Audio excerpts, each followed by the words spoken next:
So welcome to How to Feed a Loon. I'm Chris. And I'm Wesley. The Loon. And yes. folks, today we're super excited because we are making one of our most popular dishes on the blog. So good. It just gets so many comments, so many likes. Everyone has loved it for years.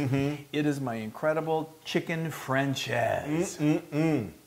Okay, so let's get started. Let's do this. Let's make some chicken Franceses. That's right. Okay, so of course chicken Franceses has got to have chicken, right? You know, Yeah. That's what French says. Wow. FRANCESE. Yeah, anyway, okay. so we're gonna. I've got some thin chicken breasts here, some cutlets, and thin is the key word. So I have a little trick to take my cutlets that I get from the supermarket and make them really, really thin. Here's my trick.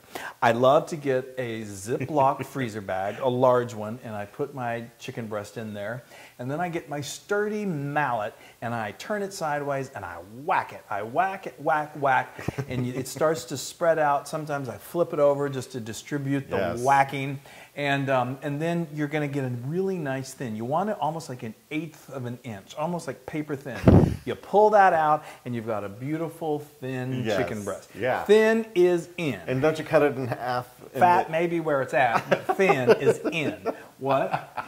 Yes, and then you're going to take your knife, and there's a little cartilage sort of in the middle, so I cut it kind of along that way. Sure. It makes two really, really nice cutlets. So what I think that then is beautiful for one particular serving. So if you've got 2 or 3 of these, you're going to get probably 2 or 3 servings out of it, possibly So good, 4. folks. It's really so good. Okay, so let's carry on. That's why the French and the Italians always fight over whose recipe What the origins is. Yeah, we'll talk about that in a minute. So now we're going to do some dredging here. Before we do that, let me explain what we've got here.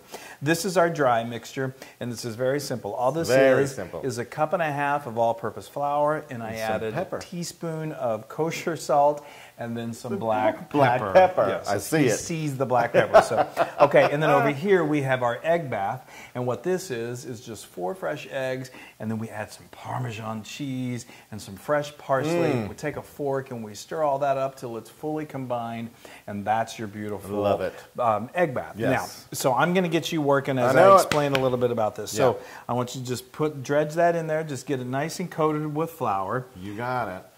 That's going to help that egg bath adhere to the cutlet. Get all the sides, folks. That's good. Yeah. Okay. And then I'm going to bring it in here. It may take 20 minutes. But no, okay. Yeah. And then you're going to coat that up. I'm faster now.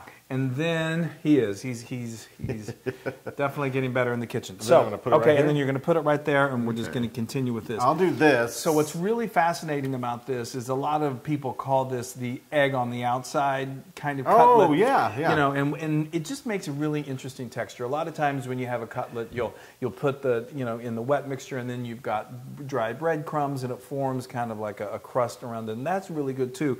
But there's something about this egg batter that when it's cooking, it's just absolutely And you different. know, it doesn't, when it's, for some reason, like when you have the flour on the outside, it seems a lot thicker. It gets a little crustier. And in this form, I say that this kind of is almost like make a little omelet on the outside of your chicken. It's good. Very light and I'm coming over here to my trusty skillet, and I want to make sure that I've got this medium-sized skillet. Actually, it's kind of a large skillet, and we're going to do it over medium-high heat, and I've got 2 tablespoons of olive oil, and I'm going to take another couple tablespoons of unsalted butter, and just let that melt. And it's nice and hot. It's going to be perfect, and that's what we're going to cook these cutlets in. Okay? That's perfect, and I'm just piling these on high. Pile them on high. That's good. All right. You go ahead and you can put it right back there on that one while I get this started. So what we're going to do... There's some hot oil over there, folks. We're cooking here, folks. Flo, stay out of here. Flo. Hi, Flo. Flo always comes in whenever we're cooking. Okay, so now I'm going to do these 2 at a time. You don't want to overcrowd the pan because then they don't cook evenly. But we just put that right down there. And we're going to put that right there. And these are going to cook beautifully, and they're going to take about 3 to 4 minutes per side, and they're going to get nice and brown, and then you're going to flip them over, and then you're going to cook the other side until it's beautifully nice and brown, and then we're going to continue with the rest until we're finished, and then we're going to make a sauce that goes on top of this incredible Franceses. Now you need to clean your fingers. I do.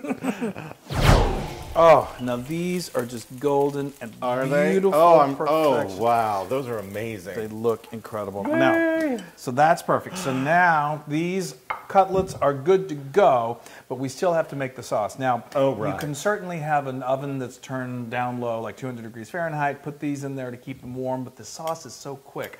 I don't even think we need to do that. So, let's move on to the sauce, shall we? I mean, let's get saucy. So, all right, we got this beautiful butter and this oil that's already in here. I'm going to go ahead and I am going to make sure my heat is on medium-high. Right. Then I'm going to add on just a little more butter, just because, you know, it's a sauce. We got to add some butter. Probably about another tablespoon. You want some liquid in here so you can begin to develop this sauce, and we're going to do a roux. And a roux. A roux. Hello, roux. Blanche.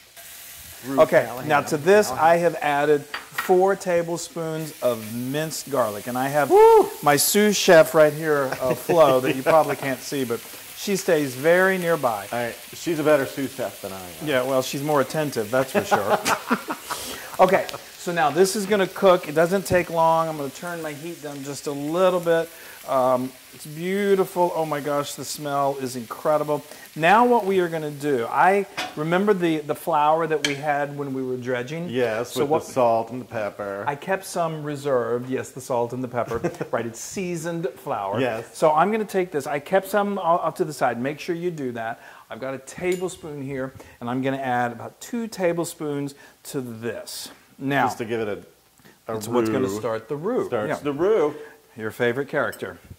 Okay, so now there's a little bit of a trick to this. This, you know, it varies depending on how much oil and how much butter you have in there. A lot of times you're going to need maybe a little more than 2 tablespoons. This is pretty good, but I always say a good rule of thumb for your roux, is make sure it kind of resembles like wet sand. That's so nice. this is pretty close, like you know, like you're at the beach and the waves have just rolled up and so there's a flow. Look at the camera flow. So now this is going to cook for probably about 2 minutes. You're going to want this to cook down. They're dancing while I'm cooking. Some things never change. Anyway, this is going to cook down until that flour taste kind of cooks out. Yes. And then this is going to be the basis for thickening that sauce. And it's going to be incredible. Now to this, you're going to add a 1/4 cup of good dry white wine, and then a 1.25 cups of a good quality chicken stock. You're going to stir this until the flour has completely been absorbed, and let this cook for about 2 to 3 minutes until it becomes nice and thickened. Okay, so now this has gotten to a beautiful, beautiful kind of thick. I like to add just a little bit of, just a little red pepper. If you like a little more spice. Yahoo! I love that. And now, this is what is really a beautiful, beautiful touch. And this is where it has a little, you think sometimes this is similar to chicken piccata because we put fresh lemon juice in there. And it is so delicious. I just cannot. It's so good. It really, really is. I mean, this sauce is spectacular. So, okay, and we're almost done. I mean, the other really brilliant thing about this sauce, I mean, about this whole dish, is it literally comes together in like 30 minutes. Well, that's good. I know. It's the because perfect. Normally, what you cook takes like 8 hours. That is so not true. Why would you tell people that?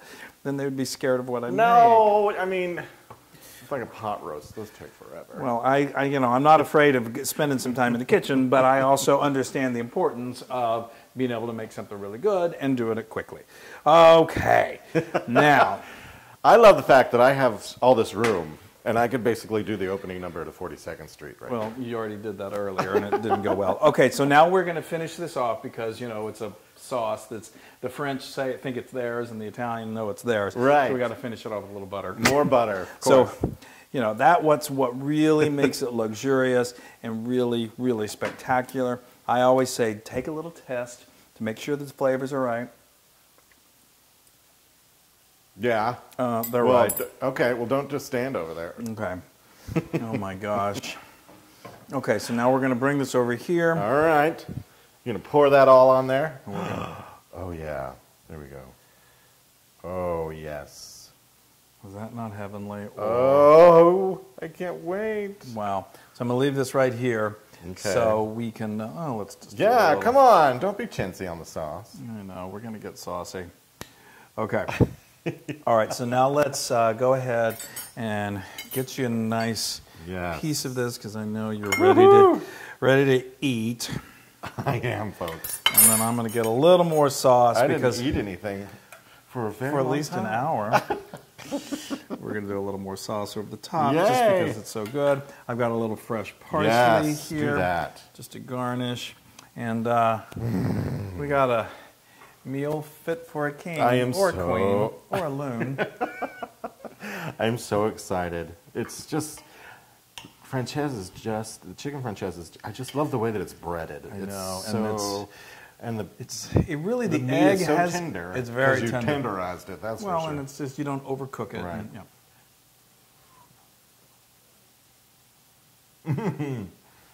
And, I'm salivating. I'm literally salivating.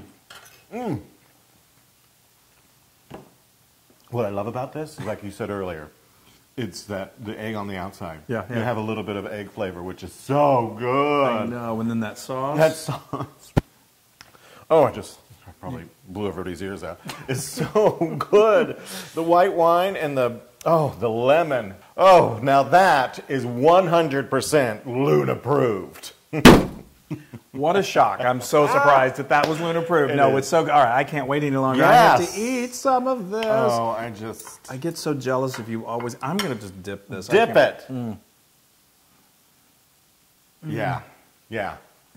You're right. The way Yeah. you prepare the chicken is so tender. It's so... So I just want to pick it up with my fingers. Well, now you can get this recipe and many more on howtofeedaloon.com. I can't talk. Anyway. Make sure you follow us. Yeah. I'll revive here. No, make sure you subscribe to all of our YouTube channels, our Instagram, Facebook. Do all of that. Share, like. We love it. It helps. And make this. It's easy. It's delicious. Do it. It just makes the world better. Bye, y'all. Bye. Hey, everybody. Hi. Now, if you like what you saw, make sure you subscribe to our YouTube channel. That's right. If you want more great Italian recipes, just click right here. Yeah, It's just a click away. Click and subscribe. Click away. Italian.